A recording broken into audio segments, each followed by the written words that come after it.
เพื่อเป็นการสร้างกระบวนการสมเสยคำนับตอนวันสร้างตั้งกระทรวงโยธาธิการและขนส่งครบรอบ75 ปี 13 กรกฎาคม 1951 13 กรกฎาคม 2026 และ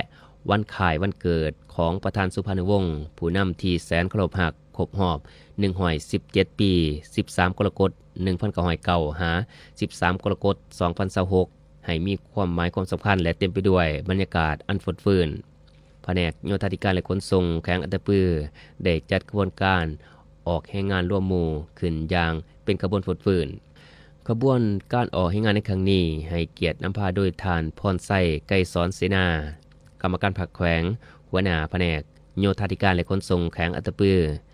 มีพนักงานหลักแหล่งและพนักงานวิชาการจากแผนกโยธาธิการและขนส่งแขวงและห้องการโยธาธิการและขนส่งเมืองสามัคคีไซเข้าร่วม58 ทานในนั้นมีพนักงานหญิง12 ทานสำหรับจุดสุมในการออกให้งานแม่นได้แบ่งกำลังออกเป็น3จุดสำคัญภายในเทศบาลเมืองคือบริเวณวงเวียนบ้านสามัคคีบริเวณขัวขามนำเซกองและบริเวณขัวขามนำเซกมานกิจกรรมหลักที่ได้พร้อมกันจัดตั้งปฏิบัติประกอบมีการอนามัยเก็บเมียนขี้เหงื่อตามขอบทางการตัดหญ้าแคมทางและตัดห้อนงาไม้ที่ปกปิดวิสัยทัศน์ในการสัญจร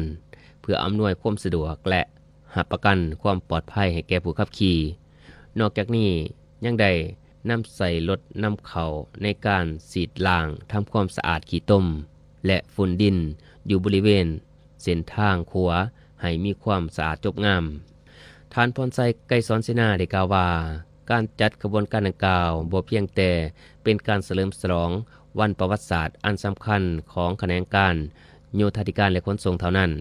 แต่ยังเป็นการแสดงความกตัญญูหูบุญคุณและระลึกถึงคุณงามความดีของประธานสุพรรณวงศ์ที่ได้อุทิศตลอดชีวิตของเพิ่นให้แก่ประเทศชาติพร้อมเดียวกันนั้นก็เพื่อเป็นการสร้างความสามัคคีภายในหมู่คณะและเป็นเจ้าการในการปกปักรักษาความสะอาดจบงามของตัวเมืองเฮ็ดให้เส้นทางคมนาคมมีความปลอดภัยและ